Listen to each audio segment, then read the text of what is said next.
Assalamualaikum warahmatullahi wabarakatuh.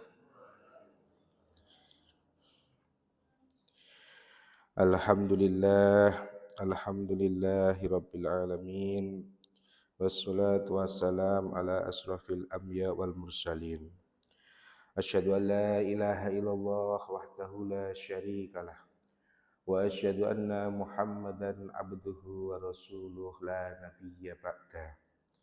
Allahumma salli wa sallim wa barik ala nabiyyina Muhammad wa ala alihi wa sahbihi ajma'in, amma ba'du. Faya ayyuhal mu'minun ittaqullah haqqa tuqatih wa la tamutunna illa wa antum muslimun. Wa qala aidan wal asri innal insana lafi khusr, al ayah. Jamaah subuh rahimakumullah, marilah kita lanjutkan ke hadis berikutnya.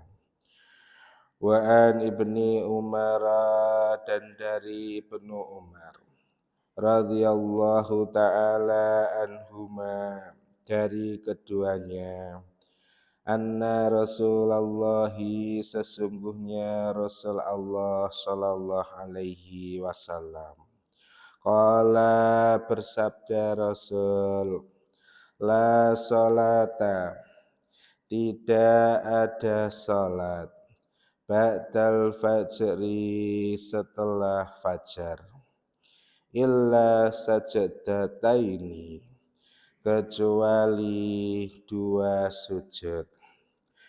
Akhraja, mengeluarkan hu akan hadis, al-khamsatu, imam lima, ilan Nasa'i, kecuali Imam An-Nasa'i, wa fi riwayatin, dan dalam sebuah riwayat Abdur Razak, yakni riwayat Abdur Razak, la salata, tiada salat, ba'da tulu'il fajri, setelah terbitnya fajar, illa rakaati, kecuali dua rakaat al-fajri, fajar. Hadis ini menjelaskan suatu ketika Rasul mengatakan tidak ada salat, yang dimaksud adalah salat sunnah, ba'dal fajri ila sajadataini, kecuali dua sujud. Yang dimaksud dua sujud ini adalah dua rakaat salat, sebagaimana yang disampaikan oleh Abdur Razak dalam riwayat lainnya. Nah, yang dimaksud dua rakaat salat ini adalah bukan setelah salat subuh, bukan setelah melaksanakan salat subuh, namun fajar.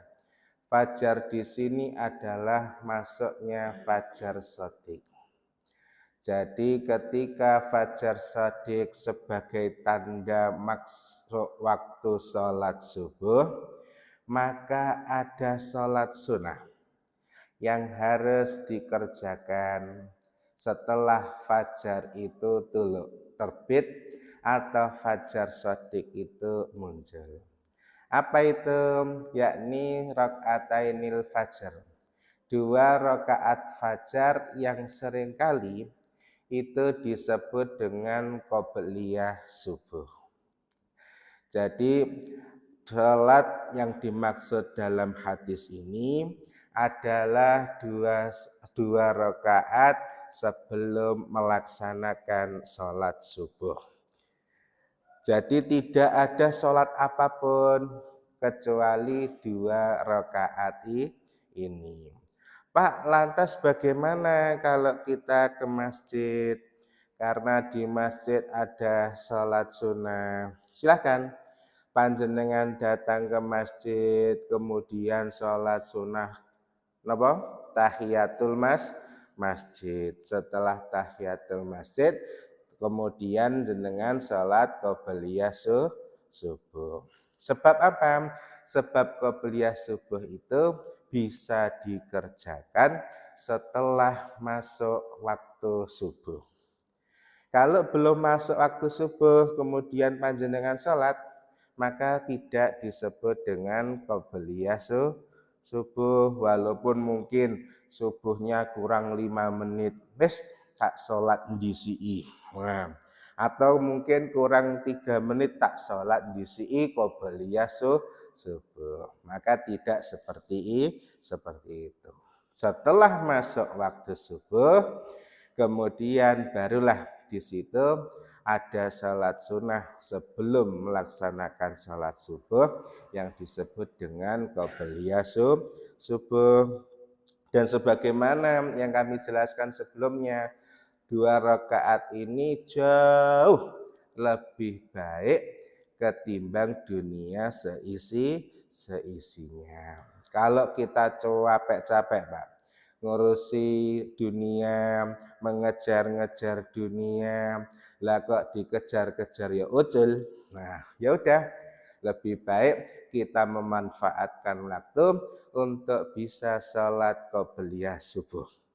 Karena dengan itu, Masya Allah, pahalanya luar biasa, ganjarannya luar biasa.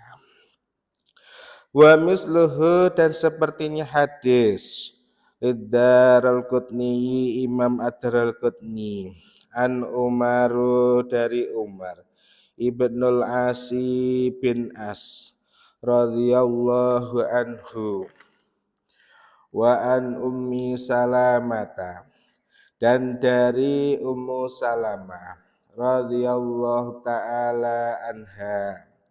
Qalat, berkata Ummu Salamah, salat Rasulullah, Rasul Allah sallallahu alaihi wasallam, al asra, yakni salat asar. Thumma dakhala, kemudian masuk, baiti, ke dalam rumahku. Fasalla, maka salat rakaataini, yakni 2 rakaat. Fasa'altum, maka bertanya aku akan salat. Faqala, maka menjawab Nabi, sugiltu, aku disibukkan, an rakaataini, dari 2 rakaat, ba'da dzuhri, setelah salat zuhur. Fasallaitu, maka salat aku huma, keduanya, al-ana, sekarang. Fakultu, maka berkata aku, afanakzihima, apakah kita boleh untuk mengqadhoknya, idza fatata, apabila 2 rakaat itu terlewatkan. Qala, menjawab Nabi, la, tidak. Akhraja, mengeluarkan akan hadis Ahmadu, Imam Ahmad. Wali Abi Dawud, dan dari Abu Daud, an Aisyah, dari Nyai Aisyah radhiyallahu taala anha, bimaknahu, dengan makna yang sama. Hadis ini menjelaskan suatu ketika Nabi itu sedang salat asar. Salat asar. Setelah salat asar, Nabi langsung masuk ke rumah Ummu Salamah, istrinya.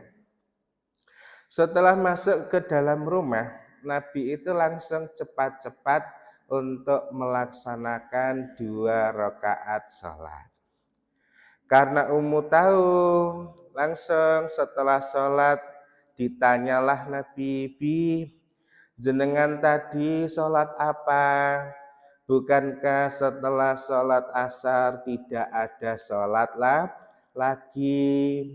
Kemudian Nabi pun menjawab, saya tadi itu lagi disibukkan. Banyak tamu yang datang, sehingga sholat sunnah setelah zuhur saya terlewatkan.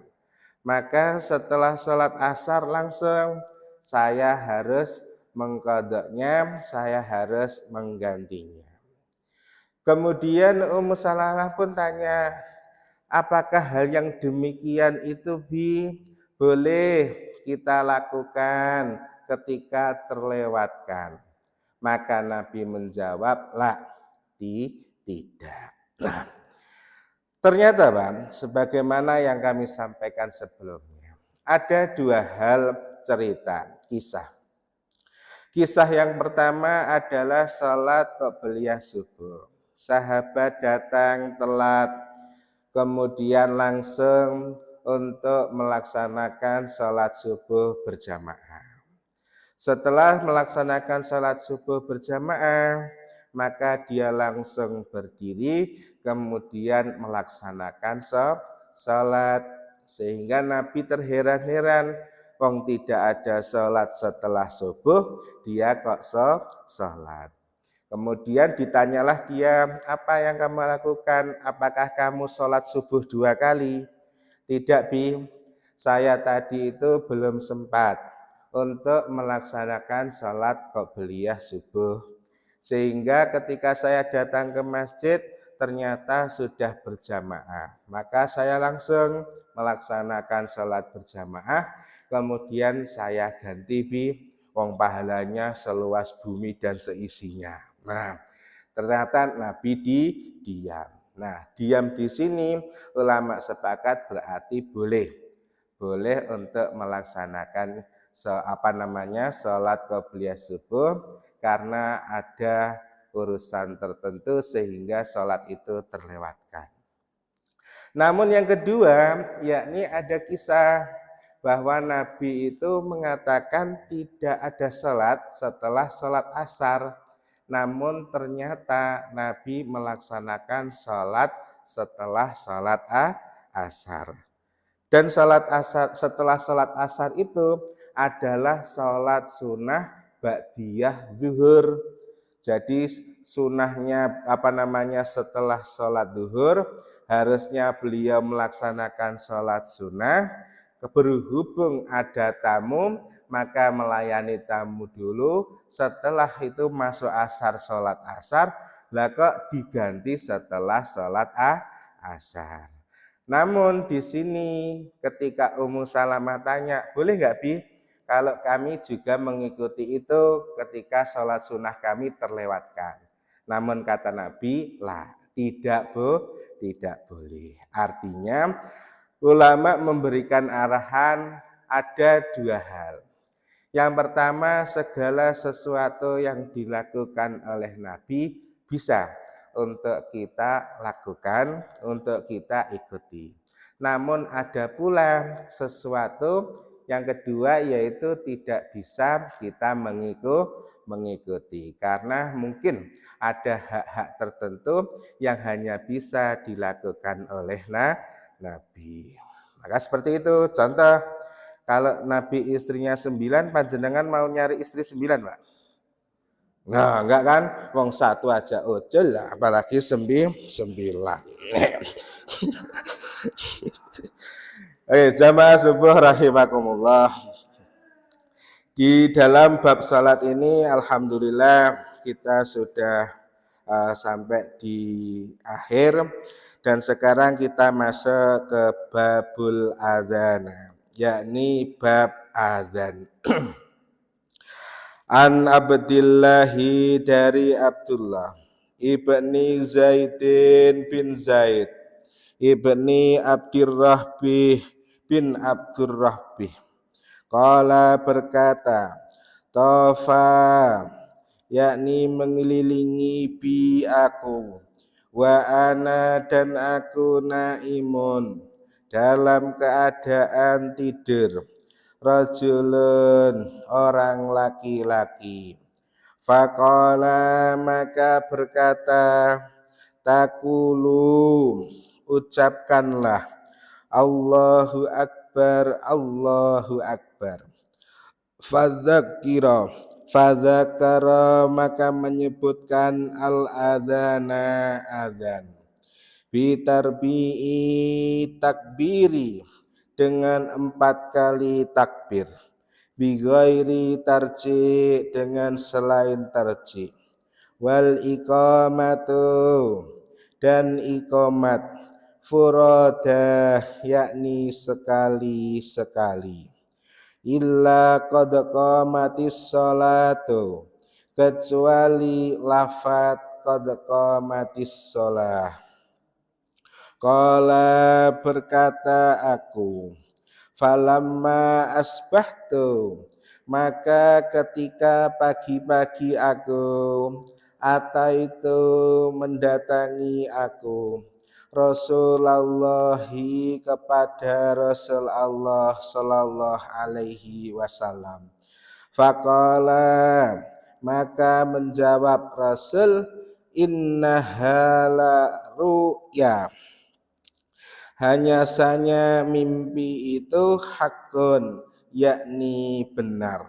Al hadisu hadis akhraja mengeluarkan akan hadis Ahmadu Imam Ahmad wa Abu Dawud dan Abu Dawud wa sahaha dan mensahihkan akan hadis At-Tirmidzi Imam At-Tirmidzi wa Ibnu Khuzaimah dan Ibnu Khuzaimah.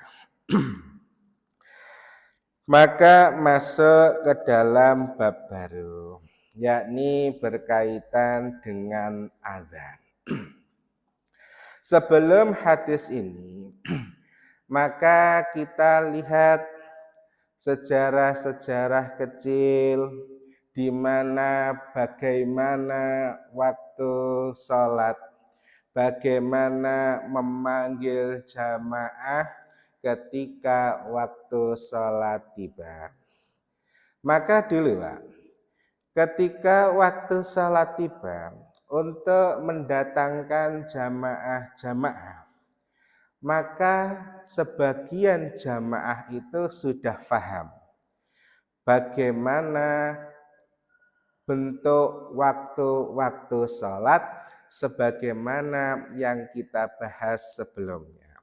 Kalaulah masuk subuh berarti jamaah tahu sudah fajar shadiq, masuklah subuh. Kemudian zuhur ternyata matahari sudah tergelincir ke barat, ini masuk zuhur. Kemudian asar, maghrib, isya dan seterusnya. Namun ternyata banyak juga masyarakat yang masih bingung untuk melihat waktu-waktu tersebut. Sehingga Bilal harus datang Pak. Bilal harus datang keliling-keliling desa untuk mengatakan as-salatu jami'ah. Ayo sudah waktunya sholat, ayo kumpul, ayo berjamaah, ayo berjamaah. Keliling Pak, keliling.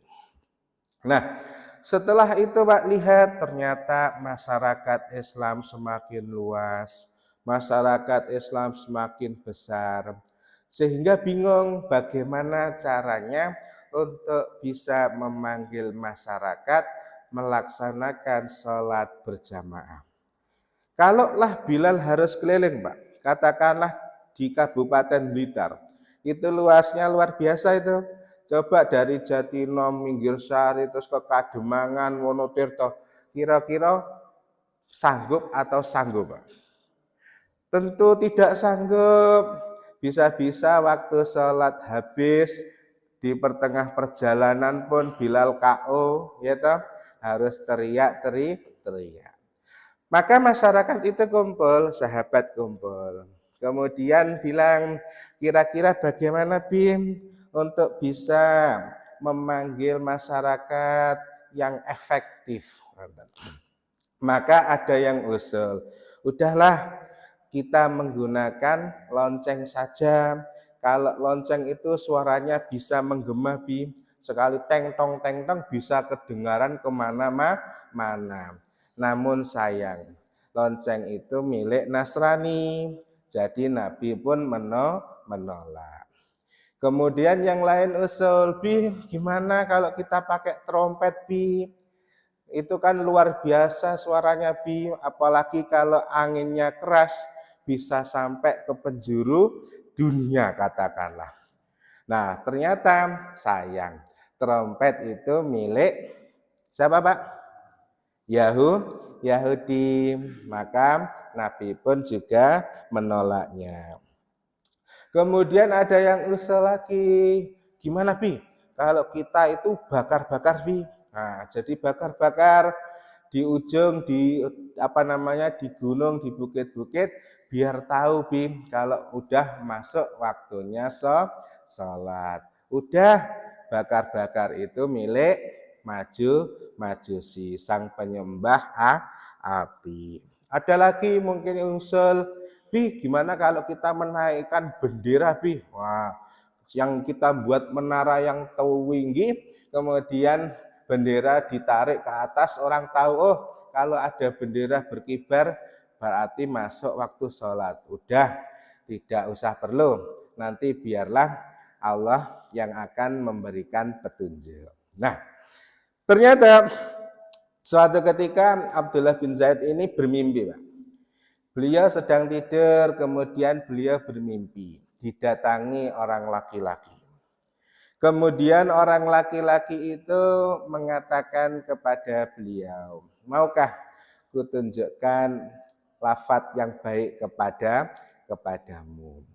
Akhirnya Abdullah bin Zaid yaitu Allahu Akbar, Allahu Akbar, Allahu Akbar, Allahu Akbar, dan seterusnya. Lafaz azan.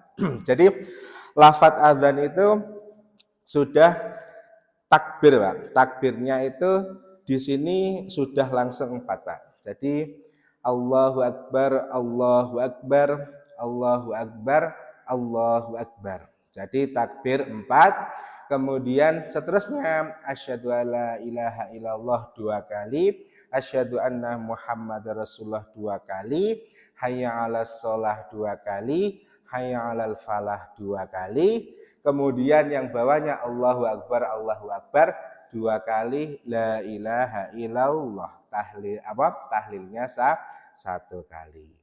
Nah, setelah itu besok paginya, Bi, pagi-pagi langsung si Abdullah bin Zaid ini datang menemui Nabi. Bi, saya tadi malam itu bermimpi, Bi. Saya dikerumuni orang laki-laki, kemudian mereka mengatakan kepada saya, Bi, maukah kamu kutunjukkan lafaz yang bagus? Akhirnya beliau menyampaikan ini, Bi, tetet Allahu Akbar dan seterusnya. Maka kata Nabi, innaha la ru'ya haqqun. Justru mimpi yang kamu mimpikan itu adalah yang benar. Nah, setelah itu karena benar, maka silahkan kamu ajarkan kepada Bilal karena suaranya Bilal itu bagus. Oke, Bi, siap. Nah, maka setelah dari sekian diskusi-diskusi itu, ternyata azan sudah ditentukan dengan lafaz yang seperti itu. Jadi yang kita dengar sampai saat ini adalah memang betul-betul wahyu Allah yang diberikan kepada Rasul melewati Abdullah bin Zaid. Nah, jadi jangan ada perubahan, apalagi ketika dirubah asyhadu alla ilaha ali wa Muhammad dan seterusnya. Jadi tidak ada dan tidak boleh ada perubahan di dalam lafaz azan. Nah, jadi lafaz azan itu kalau azan, Pak, maka takbir 4 kali. Takbir 4 kali, selebihnya 2, baru 1 kalinya adalah la ilaha illallah. Namun kalau Imam Malik itu semuanya 2, Pak. Jadi kalau panjenengan mungkin pernah dengar Allahu Akbar, Allahu Akbar. Nah, itu 2, kemudian langsung asyhadu alla ilaha illallah. Maka itu ada pendapat Imam Malik. Nah, pendapat Imam Malik. Namun sepakat seluruh ulama itu adalah yang takbir yang pertama adalah 4 kali, selebihnya 2 kali, kemudian 1 tahlil satu kali. Jamaah subuh rahimakumullah. Baiklah, insya Allah hadis selanjutnya kita sampaikan minggu depan. Dan mohon izin insya Allah minggu depan itu saya ada jadwal di Cokro. Insya Allah ada jadwal di Cokro. Jadi nanti setelah saya serahkan Mas Andi kira-kira berikutnya. Mari kita tutup dengan doa kafaratul majelis. Subhanakallahumma wa bihamdika asyhadu an la ilaha illa anta astaghfiruka wa atubu ilaih. Akhiran, wassalamualaikum warahmatullahi wabarakatuh.